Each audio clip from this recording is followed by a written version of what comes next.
अस्सलाम वालेकुम। अच्छा, इस तीसरे लेक्चर का लास्ट पार्ट हमारे पास है वर्बल्स। वर्बल्स क्या होते हैं? वर्बल्स मतलब वर्ब की शक्ल होती है और ये फंक्शन करते हैं डिफरेंट पार्ट्स ऑफ स्पीच के तौर पर, यानी कि कहीं ये एडजेक्टिव के तौर पर आ जाएंगे, कहीं नाउन के तौर पर आ जाएंगे और कहीं एडवर्ब के तौर पर आ जाएंगे। इनमें हमारे पास हैं इन्फिनेटिव है, पार्टिसिपल्स हैं और जेरंड है। ठीक है, इन्फिनेटिव क्या होते हैं? जब भी फेल की पहली फॉर्म से पहले टू लगाते हैं हम, तो वो क्या बन जाता है? हमारे पास इन्फिनेटिव बन जाता है। ठीक है, फर्स्ट फॉर्म ऑफ वर्ब और उससे पहले टू, जैसे to go, to sleep, to walk, ये हमारे पास क्या आ जाएगा? इन्फिनेटिव। और इन्फिनेटिव फ्रेज भी यही होती है, मतलब two plus first form of verb किसी सेंटेंस में जब होगी तो वो उसके नीचे अंडरलाइन किया जाएगा, आपसे पूछा जाएगा ये क्या है, तो वहाँ पर या इन्फिनेटिव का ऑप्शन होगा या इन्फिनेटिव फ्रेज़ का, तो इनमें से एक क्लिक कर देना है। जो दोनों इकट्ठे नहीं आएंगे। फ्रेज़ की टाइप्स में शायद पूछ लें कि इन्फिनेटिव फ्रेज़ क्या होती है। आइडेंटिफिकेशन, आइडेंटिफिकेशन इसकी यही है कि जब भी आप देखें ना, फेल की पहली फॉर्म है उससे पहले टू लगा, और टू लगता भी फेल की हमेशा पहली फॉर्म के साथ ही है।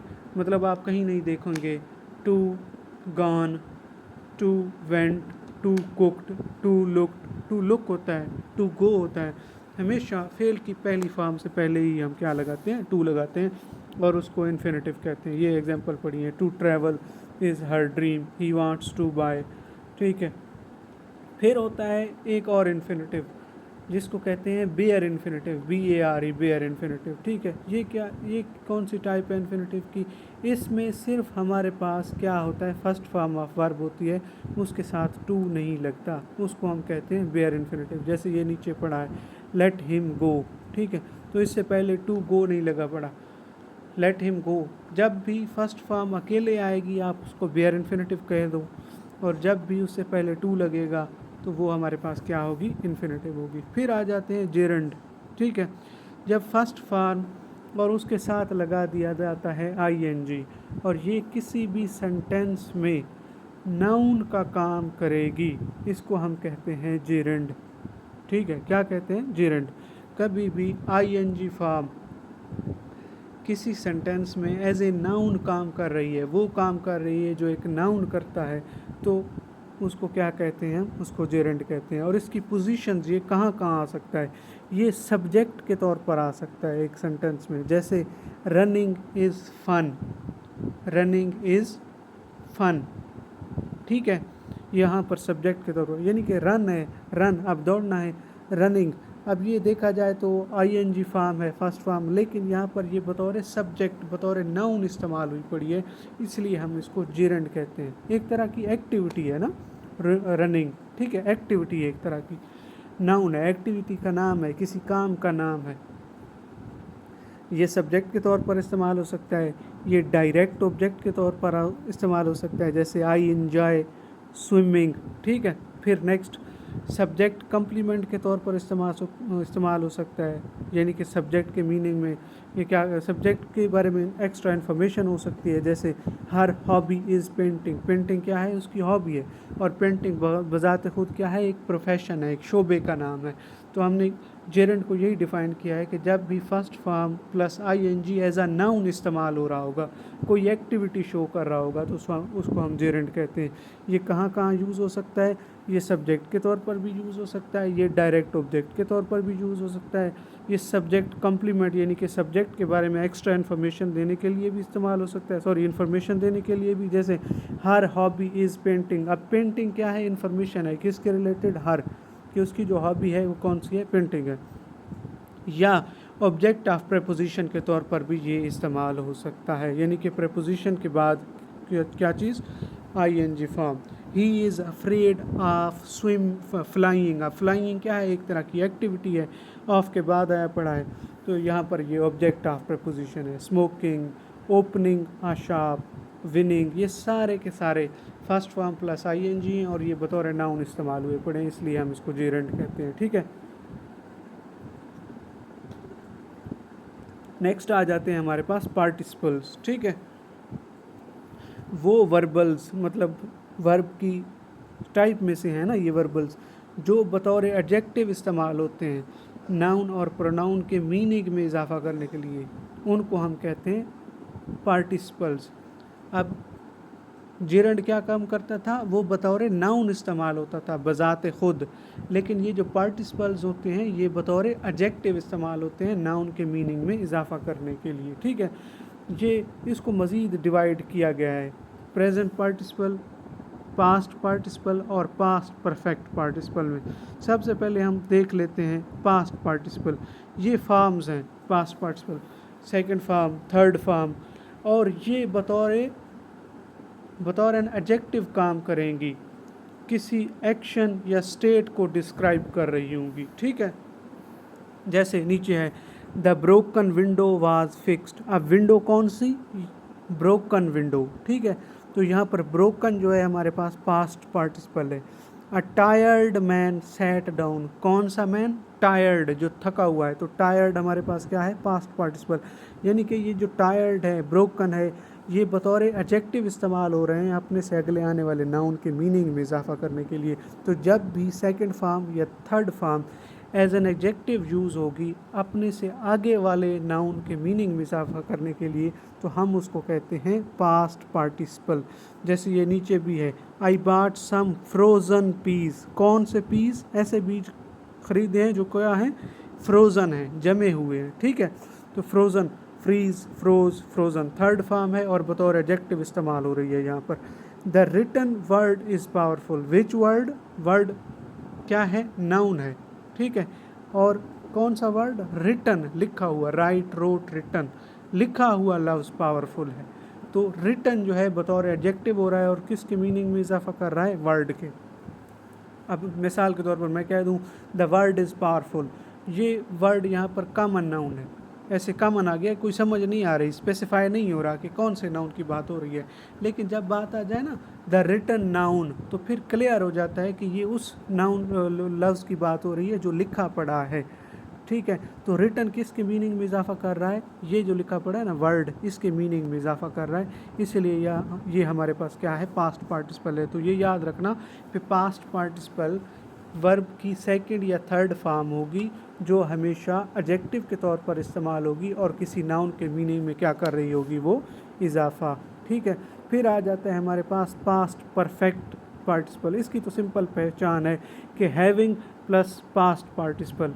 ठीक है, हैविंग लगा पड़ा होगा और इसके बाद सेकंड या थर्ड फॉर्म लगे पड़े होगी, जैसे having finished, having seen, having eaten, having lost, having studies, having been, ये सारे के सारे हमारे पास पास्ट परफेक्ट पार्टिसिपल हैं या परफेक्ट पार्टिसिपल हैं।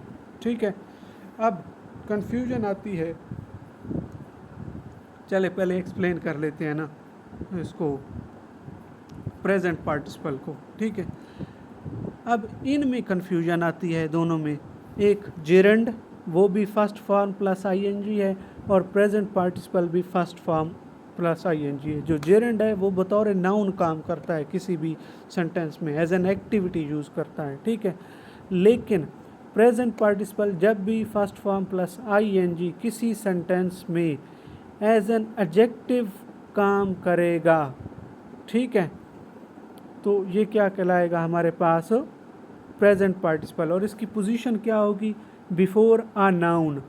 ठीक है, यानी कि जो जेरंड है हमारा उसमें और नाउन नहीं होगा, वही first form plus ING noun होगी, और प्रेजेंट पार्टिसिपल में ये जो आईएनजी फॉर्म होगी ये नाउन से पहले लगी पड़ी होगी। ठीक है, ये जैसे है द क्राइंग बेबी। अब बेबी क्या है हमारे पास, क्या है, नाउन है, और कौन सा, क्राइंग, CRYING, क्राइंग बेबी।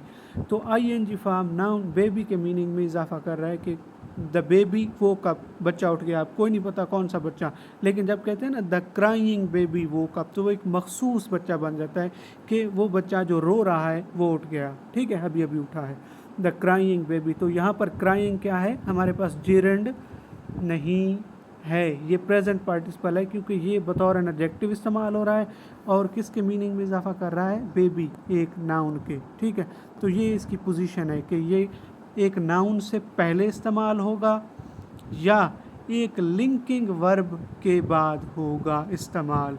ठीक है, लिंकिंग वर्ब कौन सा होता है, वो मैंने जो बताया था आप लोगों को कि जो सब्जेक्ट और प्रेडिकेट को आपस में क्या कर देता है, लिंक कर देता है। It was an exciting game, यहाँ पर भी देखो तो गेम के मीनिंग में इजाफा कर रहा है exciting, first form plus ING। आई सा आ रनिंग हॉर्स, कौन सा horse, running horse. The story was boring, ठीक है, द स्टोरी वाज बोरिंग, तो स्टोरी के बारे में क्या है हमारे पास इंफॉर्मेशन है, किस तरह की स्टोरी थी, बोरिंग थी, तो स्टोरी के मीनिंग में इजाफा हो रहा है। बार्किंग डॉग्स, डॉग्स क्या है, नाउन है, बार्किंग बार्क, बार्कड बार्कड, लेकिन bark first plus ING barking, और ये बतौर एन एडजेक्टिव इस्तेमाल हो रहा है, तो कौन से डॉग, द बार्किंग डॉग, भौंकते हुए कुत्ते, ठीक है। She watched the falling leaves, कौन से लीव्स, फॉलिंग लीव्स, गिरते हुए लीव्स। तो ये आपको अंदाज़ा हो गया होगा कि यहाँ पर फर्स्ट फॉर्म प्लस ING बतौर एन एडजेक्टिव इस्तेमाल हो रहा है, जो दूसरे अल्फाज के मानों में, नाउन के मीने में क्या कर रहा है, इजाफा कर रहा है। नीचे भी इस फ़र्क को मज़ीद मैंने एक्सप्लेन करने की कोशिश की है। यहाँ पर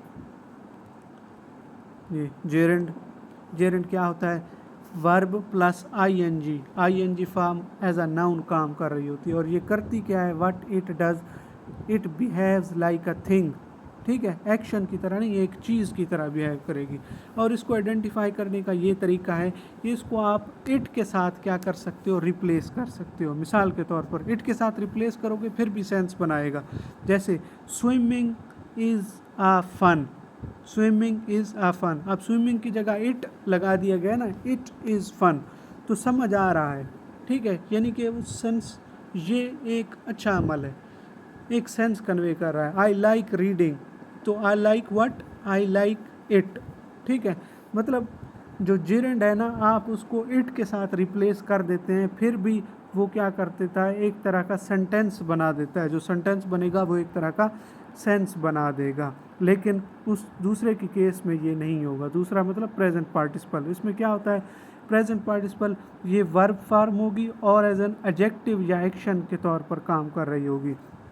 दो काम करेगी ये क्या करेगी, एक नाउन को डिस्क्राइब करेगी या एक ऑन गोइंग जो चलता हुआ एक्शन है ना, उसको ये जाहिर करेगी। एक तो बेसिकली जैसे Ali is going to school, अब इसमें जो गोइंग है वो हमारे पास क्या है, वो प्रेजेंट पार्टिसिपल है, ठीक है, Ali is going to school, going है ना। या ये जो टेंसेस में हम इस्तेमाल करते हैं, past indefinite tense, sorry present continuous tense, past continuous tense, future continuous tense, इनमें जो हेल्पिंग वर्ब के साथ ING फॉर्म लगी होती है, वो सारे के सारे हमारे पास प्रेजेंट पार्टिसिपल्स हैं, ठीक है। याद रखना वो जेरेंट्स नहीं है, जेरेंट तभी होगा जब first form plus ING as a noun इस्तेमाल होगा। The crying baby, which baby, crying one, adjective, ठीक है। अ रनिंग हॉर्स डिस्क्राइब करता है हार्स को, कौन सा हार्स, द गर्ल सिंगिंग, कौन सी गर्ल, जो क्या कर रही है, सिंग कर रही है, गा रही है। तो ये सारी की सारी जीरेंट की हमारे पास क्या है, एग्जाम्पल्स हैं। ये साइड बाय साइड कंपैरिजन भी दिया गया है, ठीक है, ये देख लेना आप लोग। स्विमिंग इज़ फन, टाइप क्या है, स्विमिंग। अब यहाँ पर देखो स्विमिंग इज़ फन, अब इट इज़ फन, स्विमिंग को यहाँ पर बतौर नाउन लिया गया। यहाँ पर आप देख लोगे कि कोई इसके साथ, पहली एग्जांपल के साथ कोई और भी नाउन नहीं है, ठीक है, स्विमिंग इज़ फन। लेकिन यहाँ नीचे देखो ना, द स्विमिंग बॉय, अब बॉय आया पड़ा है, नाउन है, इसके पहले स्विमिंग लगा पड़ा है। आल्दो ये दिखने में स्विमिंग एक जैसे हैं, लेकिन इनके फंक्शन में फ़र्क है। ऊपर ये बतौर नाउन इस्तेमाल हुआ है, नीचे ये बतौर एडजेक्टिव इस्तेमाल हुआ है, और बॉय के मीनिंग में क्या कर रहा है, इजाफा कर रहा है। आई लाइक रीडिंग, ये यहाँ पर क्या बन जाएगा, शाबाश, आप बताओ। आई लाइक रीडिंग, रीडिंग क्या है, नाउन है ना यहाँ पर, तो ये हमारे पास जिरेंट बन जाएगा। लेकिन द गर्ल रीडिंग, कौन सी गर्ल, वो लड़की जो पढ़ रही है, यहाँ पर ये क्या बन जाएगा, प्रेजेंट पार्टिसिपल, ठीक है।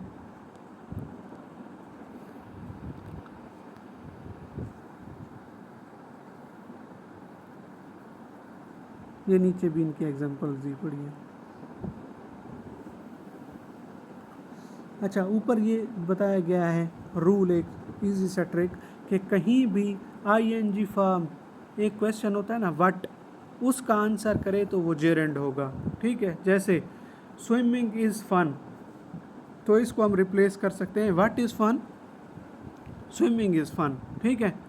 I like reading, I like what, I like reading, यहाँ पर मतलब जिसको व्हाट के साथ आईएनजी फॉर्म वर्ड है जो, उसको व्हाट के साथ रिप्लेस किया जाए या व्हाट का आंसर हो वो, तो वो हमारे पास क्या होगा, जेरेंड। और अगर वो आंसर हो which one, which kind of, तो वो क्या होगा, प्रेजेंट पार्टिसिपल। जैसे the swimming boy is tired, which boy is tired, the swimming boy. The girl reading is my sister, which girl is your sister, ठीक है, reading girl. तो ये कुछ डिफरेंसेस हैं। आई होप कि आपको जेरेंड और जो प्रेजेंट पार्टिसिपल है इनका कंसेप्ट आ गया समझ। तो एक क्विक रिवीजन है कि फर्स्ट फॉर्म प्लस आईएनजी जब भी किसी सेंटेंस में एज अ नाउन काम करेगा तो वो हमारे पास जेरेंड होगा। ये सब्जेक्ट के तौर पर भी काम कर सकता है, ऑब्जेक्ट के तौर पर भी काम कर सकता है, डायरेक्ट ऑब्जेक्ट के, और एन ऑब्जेक्ट ऑफ प्रेपोजिशन के तौर पर भी काम कर सकता है, यानी कि प्रेपोजिशन के बाद आ सकता है। और मेनली इसको इट के साथ रिप्लेस कर दिया जाएगा और ये ऐसे क्वेश्चन क्या, व्हाट, उसका जवाब होता है। जब फर्स्ट फॉर्म आईएनजी हमारे पास एज एन एडजेक्टिव काम करेगा, या ये जो हेल्प मुख्तलिफ तरह के टेंसेज हैं, present continuous tense, future continuous tense, past continuous tense, इनमें जब आईएनजी फॉर्म यूज़ हुई पड़ी होगी तो ये हमारे पास क्या होगा, प्रेजेंट पार्टिसिपल होगा, ठीक है। और ये विच वन या इस तरह के जो क्वेश्चन आते हैं इनको आंसर करता है। फिर पार्टिसिपल में और दो टाइप्स थी हमारे पास, एक था past perfect participle having plus third form या सेकंड फॉर्म, वो हमारे पास पास्ट परफेक्ट पार्टिसिपल होता है। और पास्ट पार्टिसिपल कौन सा होता है, पास्ट पार्टिसिपल वो होता है जो सेकंड फॉर्म या third form as an adjective के तौर पर इस्तेमाल हुई पड़ी हो, वो हमारे पास होता है past participle. The broken window, कौन सी विंडो, ब्रोकन विंडो। अ टायर्ड मैन, ये ब्रोकन है, टायर्ड है, फ्रोजन है, रिटर्न, इनके फ़ौरन बाद नाउन इस्तेमाल हुए पड़े हैं और ये उनके मीनिंग में क्या कर रहे हैं, इजाफा कर रहे हैं। So that's it. ये हमारे 3 लेक्चर्स हो गए। आगे नेक्स्ट हमारे पास जो टॉपिक्स रहते हैं इम्पोर्टेंट, उनमें एक आ जाएगा यूज़ ऑफ आर्टिकल्स, और फिर phrase and its types and class and its types, वो भी मैं जल्दी भेज दूंगा इंशाल्लाह।